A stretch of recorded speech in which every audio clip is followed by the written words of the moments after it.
मंगलू सुबह सुबह अपने तीनों गधों को खोलकर कहीं ले जा रहा था। तभी शीला बाहर मंगलू से बोलती है, अरे कहाँ ले जा रहे हो वीरू, धन्नो और टन्नू को? अरे वो मोहनलाल जी को बहुत सारा राशन दुकान से घर भिजवाना है। उनकी बेटी की शादी है ना, घर में ढेर सारे मेहमान आए हुए। वो बस बोल रहे थे बहुत सारे कट्टे आटे के, चावल और दाल के दुकान से घर तक पहुंचाने।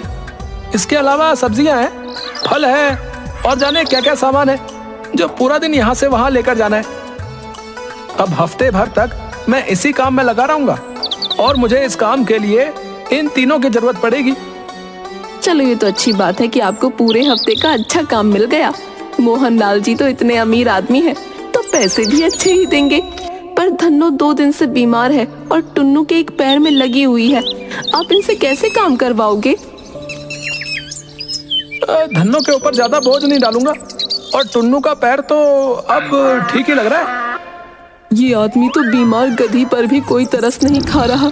बताओ अब ऐसी तबीयत में मैं कैसे बोझ उठाऊंगी? अरे पागल, किसी और को बनाना।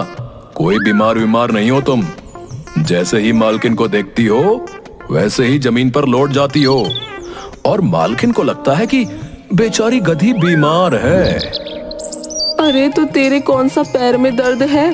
कल रात को ही मैंने तुझे घोड़े की तरह कूदते हुए देखा था। ये है गधा और घोड़े की तरह कूद रहा था। क्या धन्नो, तुम भी बड़ी मजाकिया हो।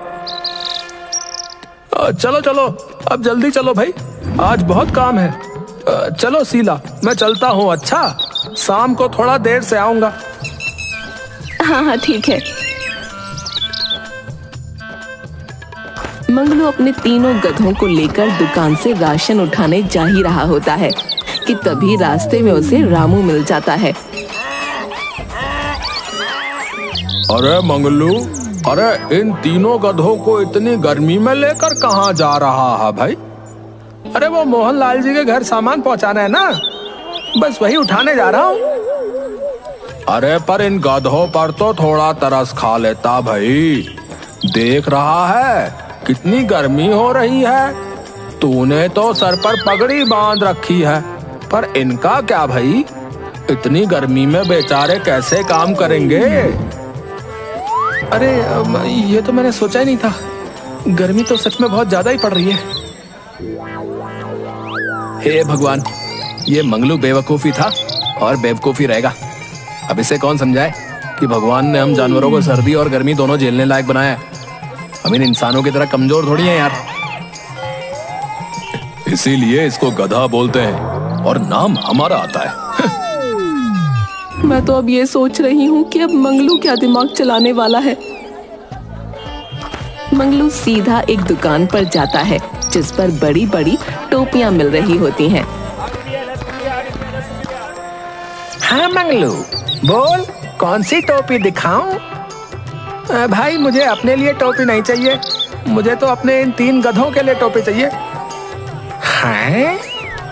अब ये गधे भी टोपी पहनेंगे क्या? अरे फिर इंसानों और गधों में फर्क ही क्या रह जाएगा भाई? अरे भैया, इन गधों को भी तो धूप लगती है ना, बेचारे इतनी धूप में कैसे काम करेंगे?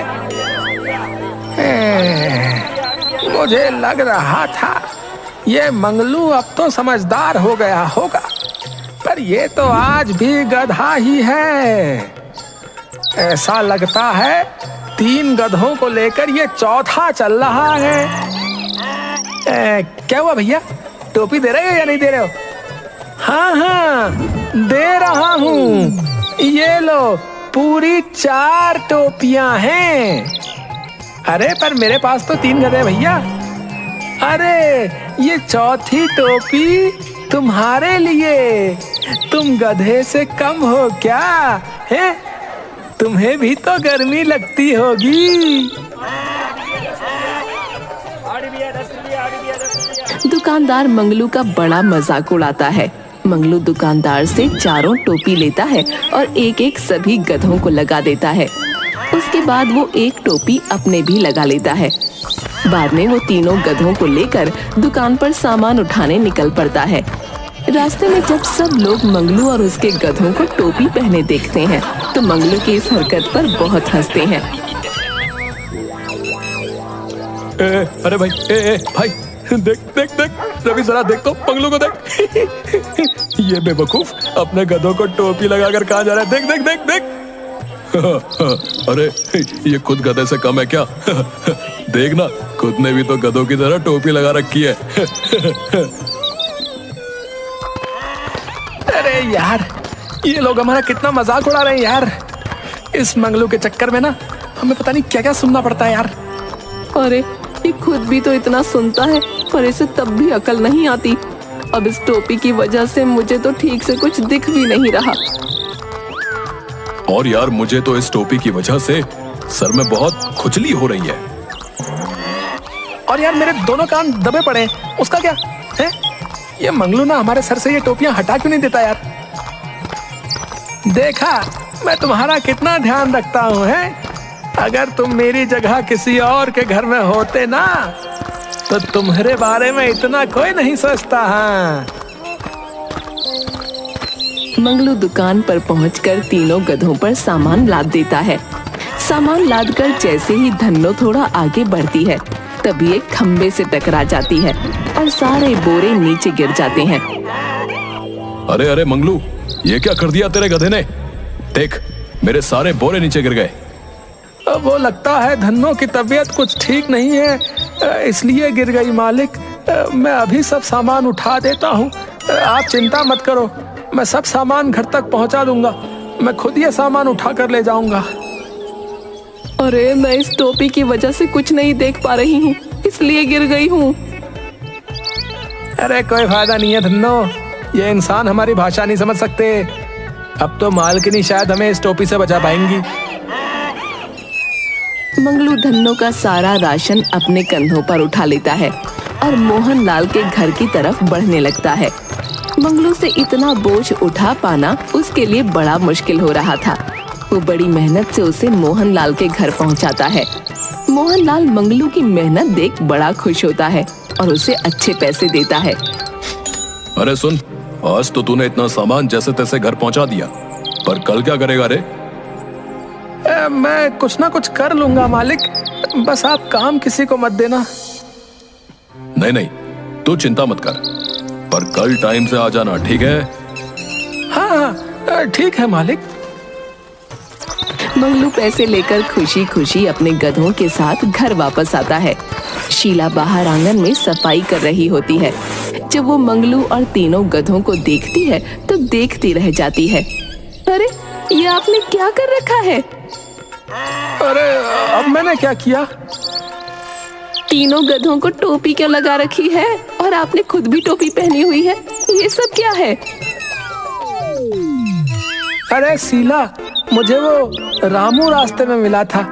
उसने बोला कि मैं कितना निर्दयी हूँ जो इतनी धूप में गधों से काम करवा रहा हूँ, इसलिए मैंने इन तीनों के लिए टोपी खरीद ली है। पर दुकानदार ने जो है ना जबरदस्ती एक टोपी मुझे भी दे दी। वैसे अच्छा किया ना मैंने। देखो, अब इनको धूप भी नहीं लगेगी। देखो, हे भगवान, कब अकल आएगी आपको? उस दुकानदार ने आपको टोपी बेची नहीं बल्कि टोपी पहनाई है। नहीं शीला, ऐसी बात नहीं है। और ये आपके हाथ में क्या हुआ? ये खरोंच कैसी है?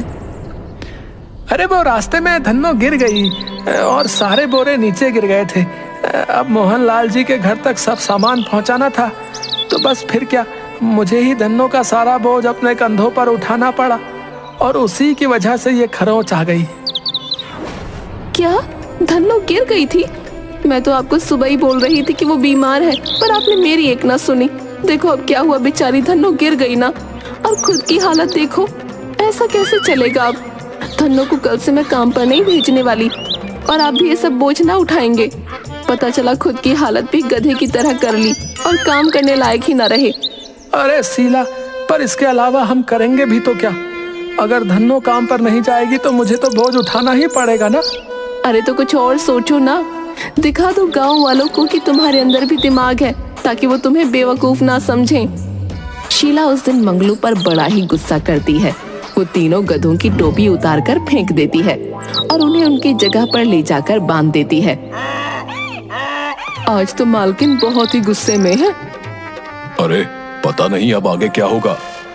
मंगलू बड़ा ही परेशान हो जाता है और वो बिना खाए पिए घर से चला जाता है। वो पूरे रास्ते यही सोचता रहता है कि आखिर अब वो करे तो क्या करे। मंगलू को फिर रास्ते में एक आदमी मिलता है जो एक पेड़ के नीचे परेशान बैठा था। मंगलू उसके पास जाता है और उससे पूछता है, अरे भाई, तुम यहाँ इतनी गर्मी में क्यों बैठे हो? क्या परेशानी है? अरे क्या बताऊं भैया, आज मेरी बीवी ने मुझे घर से निकाल दिया। अरे पर क्यों निकाल दिया? वो टेम्पो खड़ा देख रहे हो, वो मेरा ही टेम्पो है। बोलती है कि ये टेम्पो घर नहीं आना चाहिए। बताओ अब मैं इसे कहाँ फेंक दूं? अरे पर तुम्हारी बीवी तुमको ऐसा क्यों बोलती है? अरे 2 दिन पहले मैं उसकी माँ को इसी टेम्पो से उनके घर वापस छोड़ने जा रहा था, तो रास्ते में उसकी माँ इस टेम्पो से गिर गई और उसकी माँ की टांग टूट गई। अब वो बोलती है कि ये टेम्पो मनहूस है और इसे घर वापस मत लाना। बताओ अब मैं इस टेम्पो का करूं तो करूं क्या? इतनी जल्दी कौन खरीदेगा इसे? कितने का बेचोगे तुम इस टेम्पो को? अरे जो मिल जाए वही ठीक है। मैं इस टेम्पो को खरीद सकता हूँ, पर मेरे पास ज्यादा पैसे नहीं हैं। देखो बस 1000 ही है मेरे पास। अरे कोई बात नहीं भैया, कुछ ना मिलने से तो 1000 ही ठीक है। वो आदमी मंगलू को अपना टेम्पो 1000 रुपए में बेच देता है। मंगलू टेम्पो लेकर बड़ा खुश हो जाता है और खुशी खुशी घर आता है। टेम्पो देख शीला भी चौंक जाती है और मंगलू से पूछती है, अरे कहाँ से ले आए तुम ये टेम्पो? अरे रास्ते में एक मजबूर आदमी मिल गया था जिसने ये टेम्पो मुझे बस 1000 रुपए में दे दिया। अरे वाह, बस 1000 रुपए में? ये तो बड़ा ही समझदारी का काम किया आज कि टेम्पो ले आए। अब तो तुम एक बार में कितना सारा सामान ले जा सकते हो, वो भी जरा सी देर में। हाँ शीला, सही कहा तुमने। देखो अब हमारे पास ये टेम्पो है तो हमें इन गधों की क्या जरूरत, हम इनको बेच देंगे। हाँ सही कहा तुमने, इनको हम बेच देंगे। ये सुनकर तीनों गधे टेंशन में आ जाते हैं। अरे भाई, ये तो हमें बेचने की बात कर रहा है। मैंने तो पहले ही कहा था, काम चोरी मत करो, इनसे अच्छे मालिक हमें कहीं नहीं मिल सकते। ये बात तुम तो बोले मत समझे हैं? अब तो हमारा भगवान ही मालिक है, समझे? उनसे प्रार्थना करो कि हमें ये लोग ना बेचें। इधर तीनों गधे परेशान हो रहे थे, उधर मंगलू अपने टेम्पो की मदद से खूब कमाई कर रहा था। अरे इस मंगलू ने तो बताओ बड़ी अकल लगाई भई है। हम तो इसे ऐसे ही गधा गधा बोलते थे, पर देखो तो इसने तो कर ही दिखाया। हाँ बिल्कुल सही कहा तुमने भैया। पूरा गांव जो मंगलू को बेवकूफ और गधा बोलता था, वो मंगलू को टेम्पो से अच्छे पैसे कमाते देख उसकी अक्ल की खूब तारीफ करने लगे। पूरे गांव में मंगलू का टेम्पो मशहूर हो जाता है। फिर एक दिन अचानक मंगलू के घर एक पुलिस वाला, गांव का मुखिया और 2 आदमी आते हैं। हाँ भाई मंगलू, चल भाई बाहर निकल।